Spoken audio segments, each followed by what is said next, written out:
And next ನಾವು ನೋಡೋಣ fertilization ಬಗ್ಗೆ. So the first step in the process of reproduction is the fusion of a sperm and an ovum.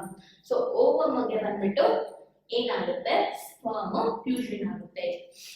So ಅದನ್ನ ನೋಡೋಣ ಯಾವ ರೀತಿ ಆಗುತ್ತೆ ಅಂತ. ಸೊ ನೋಡಿ, ಓವಮ್ ಈ ರೀತಿ ಇರುತ್ತೆ, ಓವಮ್ಗೆ ಸ್ಪರ್ಮ್ಸ್ ಬಂದ್ಬಿಟ್ಟು ಈ ರೀತಿ ಫ್ಯೂಷನ್ ಆಗುತ್ತೆ. ಸೊ ಓವಮ್ಗೆ ಸ್ಪರ್ಮ್ಸ್ ಬಂದ್ಬಿಟ್ಟು ಈ ರೀತಿ ಫ್ಯೂಷನ್ ಆಗುತ್ತೆ. ಸೊ ಫ್ಯೂಷನ್ ಆಗಿ ಒಳಗಡೆ ಹೋಗುತ್ತೆ. ಸ್ಪರ್ಮ್ಸ್ ಒಂದು ಮಾತ್ರ ಫರ್ಟಿಲೈಸ್ ಆಗುತ್ತೆ. ಒಂದು ಸ್ಪರ್ಮ್ ಮಾತ್ರನೇ ಒಂದು ಎಗ್ ಒಳಗೆ ಹೋಗ್ಲಿಕ್ಕೆ ಸಾಧ್ಯ. ಸೊ ಎಗ್ ಒಳಗೆ ಸ್ಪರ್ಮ್ ಹೋಗಿ ಒಳಗಡೆ ಸೇರುತ್ತೆ, ಓವಮ್ಗೆ ಸೇರುತ್ತೆ. ಅದನ್ನ ನಾವು ಫರ್ಟಿಲೈಸೇಷನ್ ಅಂತ ಹೇಳ್ತೀವಿ. So when sperm come in contact with an egg, one of the sperm may fuse with the egg. ಬರೀ ಒಂದು ಸ್ಪರ್ಮ್ ಮಾತ್ರ ಒಳಗಡೆ ಹೋಗುತ್ತೆ, ಓವಮ್ ಒಳಗಡೆ ಹೋಗುತ್ತೆ. ಸೊ ಆಗ ಸ್ಪರ್ಮ್ ಹೋಗ್ಬಿಟ್ಟು ಎಗ್ ಜೊತೆ ಫ್ಯೂಸ್ ಆಗುತ್ತೆ. Such fusion of the egg and the sperm is called fertilization. ಅದನ್ನ ನಾವು fertilization ಅಂತ ಹೇಳ್ತೀವಿ. During fertilization, the nuclei of the sperm and the egg fuse to form a single nucleus. So ಏನಾಗುತ್ತೆ, ಇಲ್ಲಿ ಒಂದು nucleus ಇದೆ, sperm ಹೋಗುತ್ತೆ, sperm ಒಳಗಡೆ ಕೂಡ ಒಂದು ನ್ಯೂಕ್ಲಿಯಸ್ ಇರುತ್ತೆ, ಸ್ಪರ್ಮ್ ಹೆಡ್ ಅಲ್ಲಿ ನ್ಯೂಕ್ಲಿಯಸ್ ಇರುತ್ತೆ. ಸೊ ಹೆಡ್ ಅದು ಒಳಗಡೆ ಹೋಗುತ್ತೆ, ಟೇಲ್ ಇಲ್ಲಿ ಹೊರಗಡೆ ಕಟ್ ಆಗುತ್ತೆ, ಸೊ ಬಿದ್ದು ಹೋಗುತ್ತೆ. ಆ ಹೆಡ್ ಮಾತ್ರ ಒಳಗಡೆ ಹೋಗುತ್ತೆ.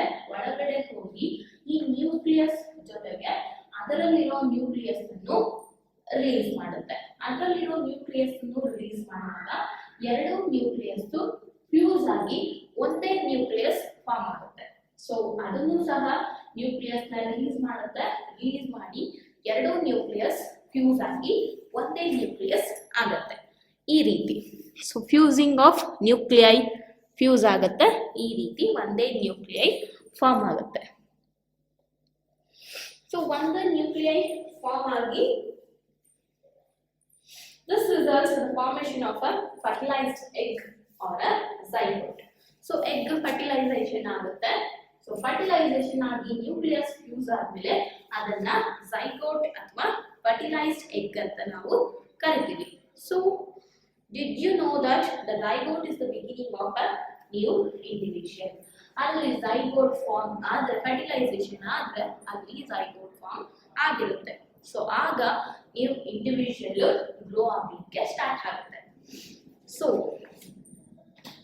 the process of fertilization is the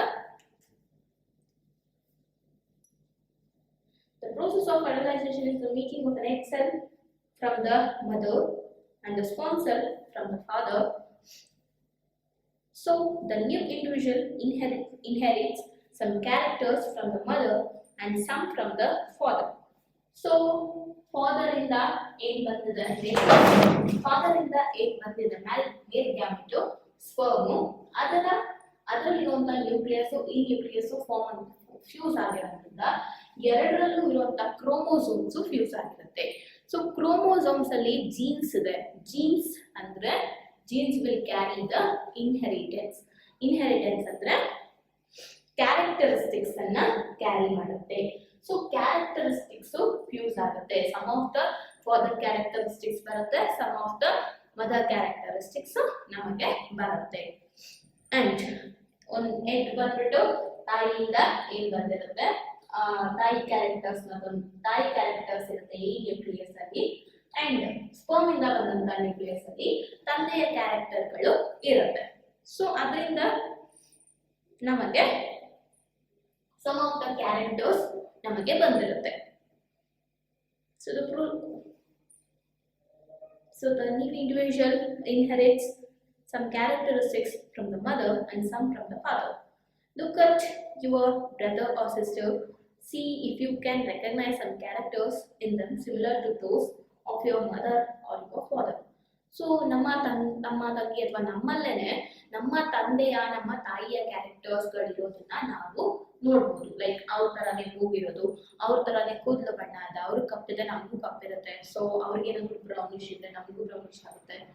ಆ ರೀತಿ ಹಲವಾರು ಕ್ಯಾರೆಕ್ಟರ್ಸ್ ಬಂದಿರುತ್ತೆ. ಕಣ್ಣಿನ ಬಣ್ಣ, ಮೂಗಿನ ಶೇಪು, ಆ ರೀತಿ ಎಲ್ಲ ಕ್ಯಾರೆಕ್ಟರ್ಸ್ ಅವರಿಂದ ನಮಗೆ ಬಂದಿರುತ್ತೆ. ಸೊ ನಾವು ಅದನ್ನ ಅಬ್ಸರ್ವ್ ಮಾಡಬಹುದು.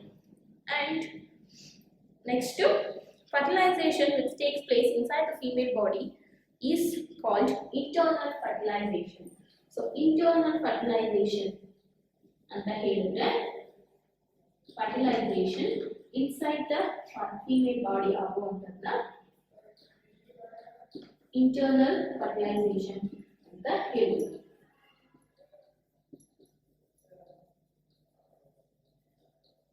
inside the female body ಏನಾಗುತ್ತೆ, fertilization ಆಗುತ್ತೆ.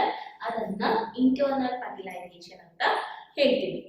So internal fertilization occurs in many animals including humans, cows, dogs and hens. ಕೋಳಿಗಳಲ್ಲಿ, ನಾಯಿಗಳಲ್ಲಿ, ಹಸುಗಳಲ್ಲಿ, ಹ್ಯೂಮನ್ಸ್ ಅಲ್ಲೆಲ್ಲ ಈ ಇಂಟರ್ನಲ್ ಫರ್ಟಿಲೈಸೇಷನ್ ಆಗೋದು. And next to, have you heard of test tube babies? So test tube babies ಬಗ್ಗೆ ಕೇಳಿದ್ದೀರಾ?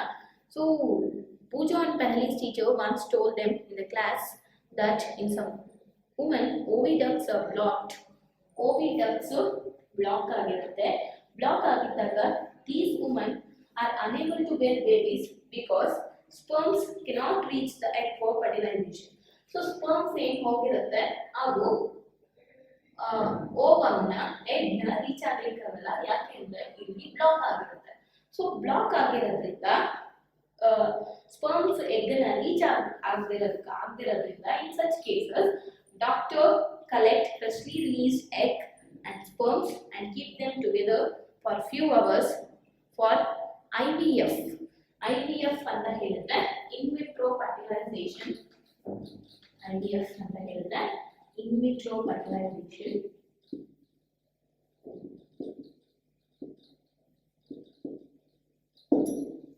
So in vitro fertilization ಅಂದ್ರೆ ಈ ಫರ್ಟಿಲೈಸೇಷನ್ ಬಂದ್ಬಿಟ್ಟು ಇನ್ಸೈಡ್ ದ ಫೀಮೇಲ್ ಬಾಡಿ ಆಗೋದಿಲ್ಲ, ಔಟ್ಸೈಡ್ ದ ಫೀಮೇಲ್ ಬಾಡಿ ಆಗುತ್ತೆ. In case fertilization occurs, the zygote is allowed to develop for about a week and then it is placed in the mother's uterus. ಏನ್ ಮಾಡ್ತಾರೆ, outside the inside the female body ಆಗೋದಿಲ್ಲ, but outside egg ಅನ್ನ ತಗೊಳ್ತಾರೆ, sperm ಅನ್ನ ತಗೊಳ್ತಾರೆ. So ಅವರು ತಗೊಂಡು freshly release ಆಗಿರೋಂಥ ಸ್ಪರ್ಮ್ ಅನ್ನ ಎಗ್ ಅನ್ನ ತಗೊಂಡು ಸ್ವಲ್ಪ ಹೊತ್ತು ಜೊತೆಲಿ ಇಟ್ಟಾಗ ಅದು ಫರ್ಟಿಲೈಸೇಷನ್ ಆದ್ರೆ ಝೈಗೋಟ್ ಫಾರ್ಮ್ ಆಗಿದೆಯಾ ಅನ್ನೋದನ್ನ ಚೆಕ್ ಮಾಡಿ, ಝೈಗೋಟ್ ಫಾರ್ಮ್ ಆಗಿದ್ರೆ ಹಲವು ವೀಕ್ಸ್ ಗಳ ತನಕ ಅದನ್ನ ಡೆವಲಪ್ ಆಗೋದಕ್ಕೆ ಬಿಟ್ಬಿಡ್ತಾರೆ. ಬಿಟ್ಟು ಆ ನಂತರ ಅವರು ಯೂಟ್ರಸ್ಗೆ ಡೆವಲಪ್ ಆಗೋದಕ್ಕೆ ಯೂಟ್ರಸ್ಗೆ ಪ್ಲೇಸ್ ಮಾಡ್ತಾರೆ. So complete development takes place in the uterus and the baby is born like any other baby. Babies born through this technique are called test tube babies. This term is actually misleading because babies cannot grow in test tubes. So test tube baby ಅಂತ ಹೇಳ್ತಿದ್ರೆ test tube ನಲ್ಲಿ grow ಆಗ್ತಾ ಇದೆ ಅಂತ ಅಲ್ಲ, but in fertilization inside ಆಗ್ತಾನೆ ಹೊರಗಡೆ ಆಗ್ತಾ ಇದೆ, ಅದನ್ನ in vitro fertilization ಅಂತ ಹೇಳ್ತಾರೆ. ಸೊ in vitro fertilization ಆದ ನಂತರ ಮತ್ತೆ ಯೂಟ್ರಸ್ಗೆನೆ ಝೈಗೋಟ್ ನ ಪ್ಲೇಸ್ ಮಾಡ್ತಾರೆ. ಆಗ ಅಲ್ಲಿ ಕಂಪ್ಲೀಟ್ ಆಗಿ ಡೆವಲಪ್ ಆಗಿ ಮಗು ಕಂಪ್ಲೀಟ್ ಆಗಿ ಒಳಗಡೆ ಡೆವಲಪ್ ಆಗುತ್ತೆ. ಸೊ ಟೆಸ್ಟ್ ಟ್ಯೂಬ್ ಅಲ್ಲಿ ಮಗು ಬೆಳೆಯುತ್ತೆ ಅನ್ನೋದೆಲ್ಲ ಒಂದು mislead. So you will be surprised to know that in many animals fertilization takes place outside the body of the female. ಬರೀ ಇನ್ಸೈಡ್ ದ ಫೀಮೇಲ್ ಬಾಡಿನಲ್ಲೇ ಫರ್ಟಿಲೈಸೇಷನ್ ಆಗೋದಿಲ್ಲ, ಔಟ್ಸೈಡ್ ದ ಬಾಡಿ ಕೂಡ ಆಗುತ್ತೆ. ಸೊ ಇದರಿಂದ ಹೇಗಾಗುತ್ತೆ ಅಂತ ಯೋಚನೆ ಮಾಡೋದಾದ್ರೆ, in these animals fertilisation takes place in water, ನೀರಿನಲ್ಲಿ ಫರ್ಟಿಲೈಸೇಷನ್ ಆಗುತ್ತೆ. So let us find out how this happens. So ಒಂದು ಆಕ್ಟಿವಿಟಿ ಇದೆ, visit some ponds or slow flowing streams during spring or rainy season. So ಮಳೆಗಾಲದಲ್ಲಿ ಅಥವಾ ಈ ಚಿಗುರು ಬರುವಂಥ ಕಾಲದಲ್ಲಿ ಸ್ಲೋ ಆಗಿ ಹರಿತಾ ಇರುವಂಥ ಝರಿ ತೊರೆ ಹತ್ರ ಅಥವಾ ಪಾಂಡ್ ಹತ್ರ ಹೋಗಿ ವಿಸಿಟ್ ಮಾಡಬೇಕು. ಸೊ ಅಲ್ಲಿ ಫ್ರಾಕ್ಸ್ನ ಎಗ್ಸ್ ಫ್ಲೋಟ್ ಆಗ್ತಾ ಇರುತ್ತೆ, ವಾಟರ್ ನೀರಿನಲ್ಲಿ ಕಪ್ಪೆಯ ಮೊಟ್ಟೆಗಳು ತೇಲ್ತಾ ಇರ್ತವೆ. ಅದನ್ನ ನಾವು ನೋಡ್ಬೋದು. ಸೊ ಅದು ಯಾವ ರೀತಿ ಕಾಣಿಸುತ್ತೆ, ಯಾವ ರೀತಿ ಇರುತ್ತೆ ಅಂತ ಹೇಳಿದ್ರೆ, ಸೊ ನೋಡಿ ಅವು ಈ ತರ ಇರುತ್ತೆ, ಈ ರೀತಿ ಇರುತ್ತೆ ನೋಡ್ಲಿಕ್ಕೆ. ಕಪ್ಪೆಯ ಮೊಟ್ಟೆಗಳು ನೀರಿನಲ್ಲಿ ತೇಲ್ತಾ ಇರುತ್ತೆ. ಸೊ ಕಪ್ಪೆ ಮೊಟ್ಟೆಗಳು ನೀರಲ್ಲಿ ತೇಲ್ತಾ ಇರುತ್ತೆ. So during spring or rainy season, frogs and toads move to ponds and slow flowing streams. When the male and female come together in water, the female lays hundreds of eggs. Unlike hen's egg, frog's eggs is not covered by a shell and it is comparatively very delicate. So tumba delicate agi tumba hundreds of eggs anna kappe idutte. So ಆ ನಂತರ ಹೇಗೆ ಮೊಟ್ಟೆ ಕೋಳಿ ಮೊಟ್ಟೆ ಇಟ್ಟಾಗ ಯಾವ ರೀತಿ ಅದಕ್ಕೆ ಶೆಲ್ ಇರುತ್ತೋ ಆ ರೀತಿ ಎಲ್ಲ ಏನು ಗೊತ್ತಿಲ್ಲ, ತುಂಬಾ ಡೆಲಿಕೇಟ್ ಆಗಿ ಇರುತ್ತೆ. And a layer of jelly holds the eggs together and provides protection to the eggs. So jelly ತರ ಅದ್ರ ಮೇಲ್ಗಡೆ, ಎಗ್ ಮೇಲ್ಗಡೆ ಜೆಲ್ಲಿ ತರ ಕವರ್ ಆಗಿರುತ್ತೆ. ಸೊ ಅದು ಬಂದ್ಬಿಟ್ಟು ಪ್ರೊಟೆಕ್ಷನ್ ಮಾಡ್ತಾ ಇರುತ್ತೆ ಎಗ್ಸ್ ಅನ್ನ. As the eggs are laid, the male deposits sperms over them. Each sperm swims randomly in the water with the help of its long tail. So ಹಾಗೆ tail ಇತ್ತು human ಸ್ಪರ್ಮ್ಗೆ, ಅದೇ ತರ frog ಕೂಡ ಆ egg ಏನಿರುತ್ತೆ female ಅದ್ರ ಮೇಲೆ sperms ಅನ್ನ ಡೆಪಾಸಿಟ್ ಮಾಡುತ್ತೆ. ಸೊ ಸ್ಪರ್ಮ್ಸ್ ಅನ್ನ ಡೆಪಾಸಿಟ್ ಮಾಡಿದಾಗ ಸ್ಪರ್ಮ್ ಎಲ್ಲ ಸ್ವಿಮ್ ಮಾಡ್ತಾ ಇರುತ್ತೆ ವಾಟರ್ ಅಲ್ಲಿ. ಅದಕ್ಕೆ ಲಾಂಗ್ ಟೈಲ್ ಇರುತ್ತೆ. With the help of long tail it will be swimming on the water. The sperm come in contact with the egg. This results in fertilisation. So sperms ಬರುತ್ತೆ, egg ಜೊತೆ ಏನಾಗುತ್ತೆ fertilisation ಆಗುತ್ತೆ. So this type of fertilisation means the fusion of male and female gametes takes place outside the body of the female is called the external fertilization. So adanna external fertilization anta kareeತಾರೆ. Outside the body of female, outside the body of female, adanna ನಾವು external fertilization anta kareeತಾರೆ. It is very common in aquatic animals such as fish, starfish, etc. Fish ಅಲ್ಲಿ, starfish ಅಲ್ಲಿ, frog ಅಲ್ಲಿ ಎಲ್ಲದರಲ್ಲೂ ಈ external fertilization ನಡೆಯುತ್ತೆ. And why do fish and frogs lay eggs in hundreds whereas a hen lays only one egg at a time? ಏನು ಕೋಳಿ ಒಂದೇ ಸದಿಕ್ಕೆ ಒಂದೇ ಮೊಟ್ಟೆ ಇಡುತ್ತೆ, ಬಟ್ ಈ ಕಪ್ಪೆ ಮೀನು ಎಲ್ಲ ಹಂಡ್ರೆಡ್ಸ್ ಆಫ್ ಎಗ್ಸ್ ಅನ್ನ ಒಂದೇ ಸಲ ಯಾಕೆ ಇಡುತ್ತೆ ಅಂತ ಭೂಜ ಅವರು ಕೇಳ್ತಾ ಇದ್ದಾರೆ. ಸೊ ಏನಾಗುತ್ತೆ ಅಂತ ಹೇಳಿದ್ರೆ, ದೋ ದೀಸ್ ಅನಿಮಲ್ಸ್ ಲೇ 100 of eggs and release millions of sperms, all the eggs do not get fertilized and develop into neat individuals. So ಏನಿರುತ್ತೆ ಅಲ್ಲಿರೋ ಎಗ್ಸ್ಗಳೆಲ್ಲದೂ ಫರ್ಟಿಲೈಸ್ ಆಗಿ ಎಲ್ಲ ಇಂಡಿವಿಜುವಲ್ಸ್ ಆಗ್ಬಿಡಲ್ಲ. But this is because the eggs and sperms get exposed to water movement, wind and rainfall. Also, there are other animals in the pond which may feed on eggs. Thus, production of large number of eggs and sperm is necessary to ensure fertilization of at least a few of them. So, ಏನು ಅಂತ ಹೇಳಿದ್ರೆ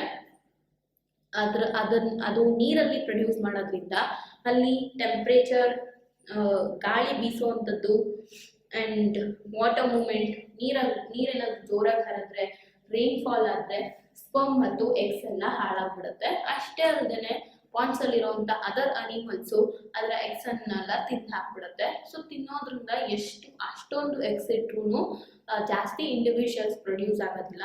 so ಅದಕ್ಕೋಸ್ಕರನೇ ಜಾಸ್ತಿ eggs ಜಾಸ್ತಿ sperms produce ಆಗಿ so ಅದರಲ್ಲಿ ಕೆಲವಾದ್ರೂ fertilisation ಆಗತ್ತೆ.